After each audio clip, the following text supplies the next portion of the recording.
जितने भी third year के डियर स्टूडेंट हैं सबको वेलकम करता हूं आज की इस वीडियो में। और आपको पता है कि मैंने पहले ही बताया था कि पहले सिलेबस दूंगा।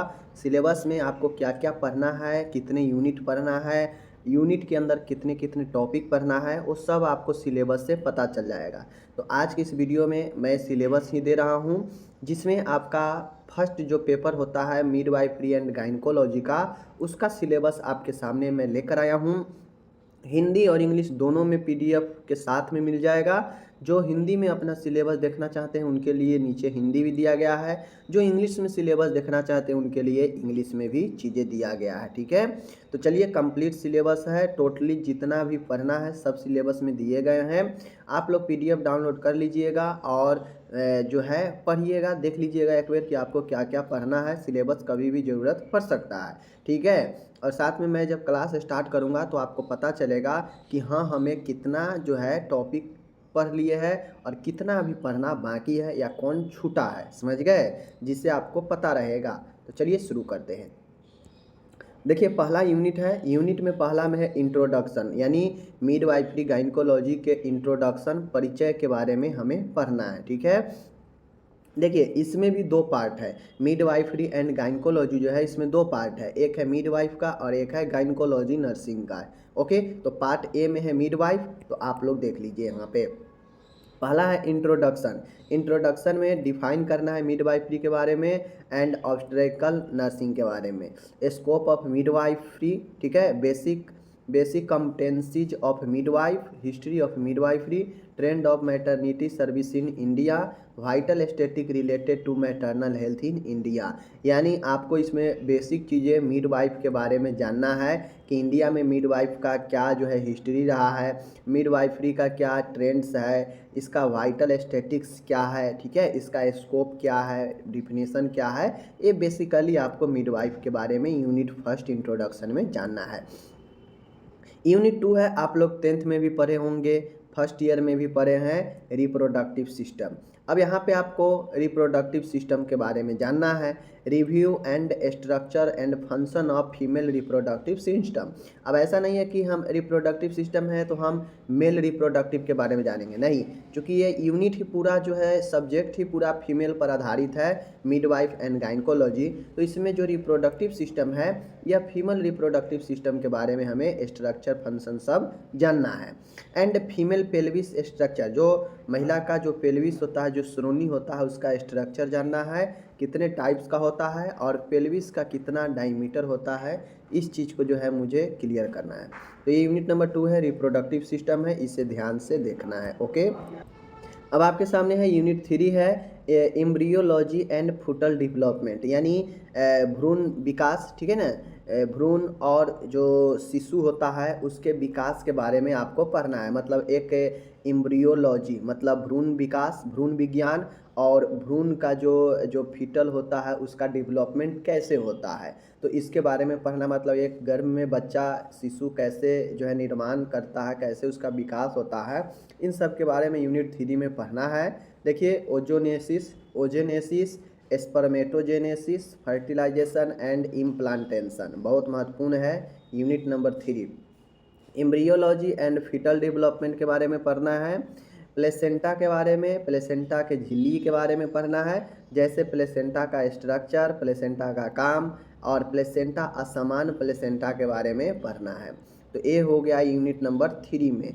अब इसी में यूनिट नंबर 3 में ही है लिक्वर एमनी एंड अवलिकल कोड के बारे में भी पढ़ना है। ओके, इसमें नेक्स्ट है पॉइंट फीटल स्कल, मतलब भ्रूण के खोपड़ी के बारे में पढ़ना है, जैसे उसका स्ट्रक्चर, उसका डायमीटर, उसका फॉन्टली और उसका सेचुअर्स के बारे में, ठीक है। और फीटल सर्कुलेशन के बारे में पढ़ना है कि शिशु में जो भ्रूण होता है उसमें सर्कुलेशन यानी ब्लड संचार कैसे होता है, ठीक है।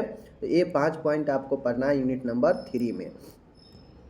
यूनिट 5 नंबर है आपके सामने है, normal pregnancy and its management, मतलब सामान्य गर्भावस्था और इसके प्रबंध। मतलब एक नॉर्मल प्रेगनेंसी क्या है, उसका प्रबंध कैसे कैसे होता है, इसके बारे में पढ़ना है। इसमें बहुत सारा पॉइंट है, जैसे pre conception care, genetic counselling, psychological changes in pregnancy, diagnosis of pregnancy, जैसे history, sign, symptoms, antenatal care, ये सब चीज़ों के बारे में पढ़ना है।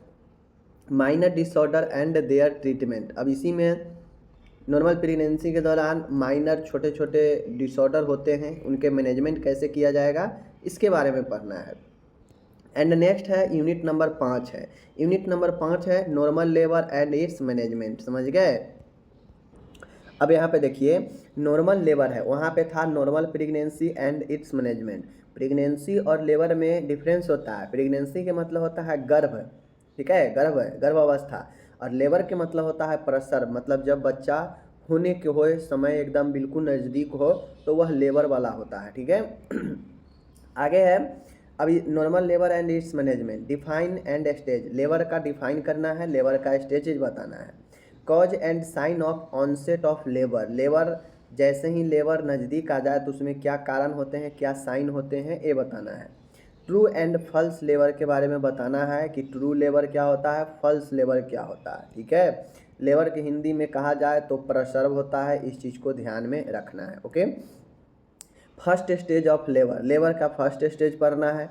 ऐसे ही आपको सेकेंड स्टेज के लिए पूछेगा, ऐसे ही देन आपको थर्ड स्टेज के लिए पूछेगा। तो फर्स्ट सेकेंड थर्ड में आपको टोटल चीज़ें physiology, monitoring, photograph, interpretation, care of mother, physical, psychology, pain management, setting of the labour room including सब चीज़ आपको पढ़ना है, ठीक है। इसी प्रकार से देख लीजिए यहाँ पे सेकेंड स्टेज है, यहाँ पे थर्ड स्टेज है, ओके। उसी के फोर्थ स्टेज है यहाँ पे, तो सारे चीज़ें जो है आपको पढ़ना पड़ेगा, ओके। अब आता है unit number 6 management of new born. Management of new born का मतलब होता है कि नवजात जो शिशु होता है उसका मैनेजमेंट कैसे किया जाएगा। नवजात शिशु जब जन्म लेता है तो उसका प्रबंध कैसे करेंगे, ठीक है। तो पहला है असेसमेंट, आकलन करना कि बच्चा सही है या नहीं है। साइकोलॉजिकल एडेप्शन, अपगार स्कोर जांच करना। एग्जामिनेशन ऑफ डिफिक्ट, ठीक है। उसके बाद ब्रेस्ट फीडिंग कराना, केयर ऑफ न्यूबॉर्न, स्किन का, आई का, बटक्स का, इस सब का केयर करना। एंड देन नेक्स्ट है आपका bonding and rooming. Bonding and rooming minor disorder बच्चे में होता है, उन सब को देखभाल करना। तो ये हो गया न्यू बॉर्न बेबी का मैनेजमेंट। अब हम नेक्स्ट चलते हैं, यूनिट नंबर 7 है, आपके सामने में है मैनेजमेंट ऑफ नॉर्मल प्यूरिनियम। प्यूरिनियम आप लोग यहाँ पे देख लीजिए, इसका नॉर्मल मैनेजमेंट है प्यूरिपेनियम का। सूतिका अवस्था जिसे हम लोग कहते हैं, इसको हम लोग क्या कहते हैं, सूतिका अवस्था, ठीक है, सूतिका अवस्था। तो ये सूतिका अवस्था होता है जो लेबर के बाद का समय होता है, 4 से 6 सप्ताह का समय जो होता है लेबर के बाद वह प्यूरिपेनियम होता है, okay.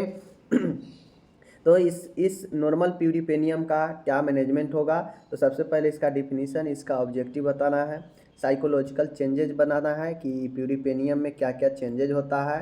पोस्टनेंटल counselling, lactation and feeding, care during puerperium, puerperium के दौरान देखभाल, ठीक है। Minor ailment and management, family planning, ये सब आपको जो है पढ़ना है यूनिट 6 में। देन आता है यूनिट नंबर 7 था वो, अब है यूनिट नंबर 8। यूनिट नंबर 8 में मैं आपको बता दूं management of complication during pregnancy, यानी गर्भावस्था के दौरान जो जटिलता होता है उसका क्या क्या प्रबंध है, कैसे प्रबंध किया जाएगा, ये सारे चीज़ों को यूनिट 8 में पढ़ना है। एक चीज़ मैं और बता देता हूँ, इसका PDF या इसके बाद जो एक सब्जेक्ट और है उसका सिलेबस का जो PDF होगा वह आपको मिलेगा nursingyan.com पर। कहाँ मिलेगा, nursingyan.com। nursingyan.com गूगल में जाकर सर्च करना है, गूगल में जाकर nursingyan.com सर्च करना है, फिर नर्सिंग ज्ञान को ओपन कीजिएगा। नर्सिंग ज्ञान वेबसाइट को ओपन करने से जो फर्स्ट पेज आएगा, सबसे पहला पेज, उसी पेज पर जो है आपको नीचे में इसका जो है सिलेबस आपको दिख जाएगा, डाउनलोड कर सकते हैं, ओके। चलिए अब यहाँ पे है management of complication during pregnancy, pregnancy के दौरान जटिलता का प्रबंध, ओके। तो यहाँ पे है ब्लीडिंग इन प्रेगनेंसी, प्रेगनेंसी में ब्लीडिंग हो तो उसका प्रबंध कैसे करेंगे। हाइपरमेनेसिस ग्रेविडेरम में क्या करेंगे, जेस्टेशनल डायबिटीज मेलाइटिस में क्या करेंगे, प्रेगनेंसी में हाइपरटेंशन हो, एक्लेम्सिया हो, प्री एक्लेम्सिया हो तो उसमें क्या करेंगे प्रबंध। हाइड्रोमेनियाज, पॉली एंड ओलिगो के बारे में जानना है। PID pelvic inflammatory disease, intrauterine growth retardation, post maturity, intrauterine death, इन सब के बारे में जो है आपको यूनिट नंबर 8 में जानना है। यूनिट 9 है high risk pregnancy. High risk pregnancy कहने का मतलब है कि उच्च जोखिम वाला गर्भ अवस्था, ऐसा गर्भ अवस्था जहाँ पे बहुत ज़्यादा हाई रिस्क रहता है बच्चा और महिला दोनों के लिए, तो उसमें हम लोग को पढ़ना है हाई रिस्क प्रेगनेंसी में ये सारे चीज़ें को, ठीक है। जैसे anaemia, jaundice, viral urinary tract infection, heart disease, diabetes, AIDS, STD रोग, ठीक है, teenage pregnancy, elderly, primigravida, multipara, multi pregnancy, ये सब हाई रिस्क प्रेगनेंसी होता है। ओके, यूनिट नंबर 10वां है management of high risk labour. अब हाई रिस्क लेबर वाला हाई रिस्क प्रेगनेंसी है, अब वो हाई रिस्क प्रेगनेंसी कभी ना कभी तो लेबर में बदलेगा ही बदलेगा, मतलब बच्चा तो जन्म लेगा ही लेगा। तो उस लेबर हाई रिस्क वाले लेबर का मैनेजमेंट कैसे किया जाएगा, इसको हमको पढ़ना है। जैसे माल पोजीशन, माल प्रेजेंटेशन, अगर बच्चा माल पोजीशन में हो, कु स्थिति में हो या कुप्रस्तुति में हो, ठीक है, जो नॉर्मल होना चाहिए उससे अलग हो, तो उसका प्रबंध कैसे करेंगे। कंट्रैक्टेड पेल्विस, पेल्विस कंट्रैक्टेड है, उसमें क्या करेंगे। एबनॉर्मल यूटेराइन एक्शन, जो गर्भाशय है वह सामान्य से काम नहीं कर रहा है, तो उसमें क्या होगा। सर्वाइकल डिस्टोसिया, समझ गए। Pre mature rapture of membrane, समय से पहले ही यूट्रस का जो झिल्ली है वो फट जा रहा है, तो उसमें प्रबंध कैसे करेंगे। इमरजेंसी के हालात में क्या करेंगे, जटिलता होने पर थर्ड स्टेज में क्या क्या करेंगे, तो ये सब जो है आपके प्रबंध हैं। यूनिट नंबर 11 है मैनेजमेंट ऑफ कॉम्प्लिकेशन ऑफ प्यूरिपेनियम। अब जो प्यूरिपेनियम है, सूतिका अवस्था, उसमें जटिलता का प्रबंध कैसे करेंगे। ऊपर देखे है ना कि नॉर्मल मैनेजमेंट क्या क्या होगा प्यूरिपेनियम में, तो अब कॉम्प्लिकेशन वाला प्यूरिपेनियम का मैनेजमेंट कैसे करेंगे, ठीक है। तो ये सारे चीज़ें दिया गया है, जैसे प्यूरिपेरल पायरेक्सिया, प्यूरिपेरल सेप्सिस, ठीक है ना, थ्रोम्बोफ्लेबलाइटिस एंड इम्बोलिज्म, ठीक है, बीस्ट इंगोर्जमेंट, मस्टाइटिस, ब्रेस्ट अपसेस, प्यूरिपेरल साइकोसिस, ये सब जो है आपके कॉम्प्लिकेशन होते हैं। यूनिट 12 है high risk pregnancy and sick newborn, मतलब हाई रिस्क है और बीमार नवजात शिशु जो बीमार हो जाता है या हाई रिस्क वाला जो बच्चा जन्म लेता है, तो उनके बारे में पढ़ना है। असेसमेंट है, नर्सिंग केयर है, management of new born baby के बारे में करना है यहाँ पे। ओके, ये सारे चीज़ें हैं। यूनिट नंबर 13 है, आपके सामने में है, देख लीजिए। ऑब्स्ट्रक्टिव ऑपरेशन, ऑब्स्ट्रक्टिव ऑपरेशन के बारे में जानना है, जैसे forceps delivery, version, manual removal, induction of labour, vacuum extraction, caesarean section, इन सब के बारे में आपको यूनिट नंबर 13 में पढ़ना है। ये सब जो है आपके ऑब्स्ट्रक्टिव ऑपरेशन के अंदर आते हैं। ओके, इन सारे चीज़ों को पढ़ना है। यूनिट नंबर 14 है, बहुत ही शानदार है, ड्रग यूज एंड ऑब्स्ट्रक्टिव। अब ऑब्स्ट्रक्टिव में जो है कौन कौन से ड्रग का यूज किया जाता है, ठीक है, जैसे analgesic, anaesthesia, drug use for newborn baby, tetralogy effect, इन सारे चीज़ों के बारे में अपन को पढ़ना है। ये ड्रग यूज इन ऑब्स्ट्रक्टिव है, यूनिट नंबर 14। यूनिट नंबर 15 में है, आपके सामने में है, ethical and legal aspect related to midwife. Midwife के लिए क्या एक इथिकल और लीगल एसेप्ट है, उसके बारे में पढ़ना, जैसे maternal and newborn death review, mother and child tracking system, तो ये दोनों के बारे में यूनिट 15 में पढ़ना है। और इस हिसाब से आपका मिडवाइफरी एंड गायनकोलॉजी समाप्त होता है। और यहाँ पे मैंने आपके लिए हिंदी दे रखा है, ताकि जो भी हिंदी वाले हैं, जैसे परिचय में है दाई और प्रस्तुति, नर्सिंग की परिभाषा देना है, दाई का क्या कार्य है। ओके, नेक्स्ट है दाई की बुनियादी योग्यताएं बताए, दाई का इतिहास, भारत में मातृत्व सेवाओं के क्या रुझान है, भारत में मातृ स्वास्थ्य से संबंधित महत्वपूर्ण आंकड़े बताना है। ओके, दूसरा है प्रजनन प्रणाली, रिप्रोडक्टिव सिस्टम, महिला प्रजनन प्रणाली की संरचना और कार्य की समीक्षा, महिला श्रोणि संरचना, प्रकार और व्यास बताना है। ठीक है, इसी प्रकार से आपको देख लीजिए भ्रूण विज्ञान और भ्रूण विकास, अंडजनन, शुक्राणुजनन, निषेचन और आरोपण, भ्रूण विज्ञान और भ्रूण विकास, प्लेसेंटा और झिल्लियाँ के संरचना, कार्य, असमानता, द्रव, एमनी और गर्भनाल पढ़ना है। ओके, भ्रूण खोपड़ी संरचना, व्यास, फंटला और टांके, ठीक है, भ्रूण परिसंचरण, इसके बारे में इसी प्रकार से आपको टोटल के टोटल जो है नीचे देख लीजिए, अपन यहाँ पे सारा के सारा हिंदी में दे रखा है, तो जो भी आपको इसमें चाहिए सारा आप डाउनलोड करके पढ़ सकते हो, कोई दिक्कत नहीं है। ठीक है, तो मैंने आपको सिलेबस इसलिए दे दिया ताकि आप देखें समझें कि आपको क्या क्या पढ़ना है, कितना पढ़ना है, और आप जो है इसी अनुसार तैयारी कर पाएँ। ओके, कोई दिक्कत नहीं है। पूरे आप चैनल यूट्यूब पर या फिर आप पूरे गूगल पर सर्च करते रह जाइएगा, आपको यह सिलेबस कंप्लीट नहीं मिलेगा यूनिट वाइज जो मैं आपको दे रहा हूँ। ठीक है, इसका PDF आप लोग नर्सिंग ज्ञान कहाँ से डाउनलोड करेंगे मैं बता देता हूँ एक बार फिर से। इसका PDF आपको मिल जाएगा नर्सिंग, ध्यान से देखिए, नर्सिंग ज्ञान.com, नर्सिंग ज्ञान AY है, ठीक है, नर्सिंगज्ञान.com पर गूगल में जाकर ये सर्च करना है। सर्च कीजिएगा तो जस्ट नीचे जो है आपका इसी प्रकार से खुलेगा, और इस पर क्लिक करके जब ओपन कीजिएगा तो फर्स्ट पेज में ही नीचे जो है आपको सिलेबस वाला सारा के सारा मिल जाएगा, जहां first year, second year, third year सबका सिलेबस है। ओके, बाकी चलिए हम लोग मिलेंगे अगले वीडियो में। आप लोग अपना ख्याल रखिएगा, ठीक है। यहाँ पे मैं आपको बता दूँ, यहाँ पे देख लीजिए आप लोग, जैसे मैंने बताया कि पार्ट B में गाइनकोलॉजिकल नर्सिंग है, तो यहाँ पे गाइनकोलॉजिकल नर्सिंग भी है। जैसे इंट्रोडक्शन है तो इनके बारे में इंट्रोडक्शन है गाइनकोलॉजिकल के बारे में। दूसरा है प्यूबर्टी, यौना आरंभ के बारे में है, तो प्यूबर्टी के बारे में सारा चीज़ें यहाँ से पढ़ना है, टॉपिक जितना भी दिए गए हैं, ठीक है। तीसरा है फर्टिलिटी एंड इनफर्टिलिटी, समझ गए, यानी निषेचन और अनिषेचन यानी बांझपन, इन सब के बारे में यहाँ पे पढ़ना है। यूनिट 4 में पेल्विक इन्फेक्शन के बारे में पढ़ना है सारा के सारा। ओके, एंड यूनिट नंबर 5 है गाइनकोलॉजिकल डिसऑर्डर के बारे में पढ़ना है, समझ गए टोटल चीज़ें।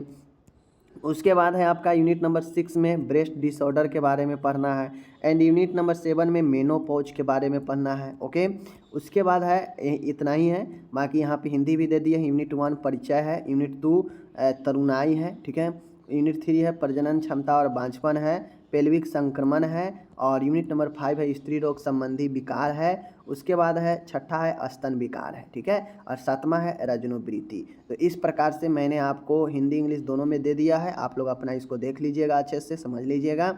हम मिलते हैं अगले वीडियो में, अपना ख्याल रखिएगा, धन्यवाद।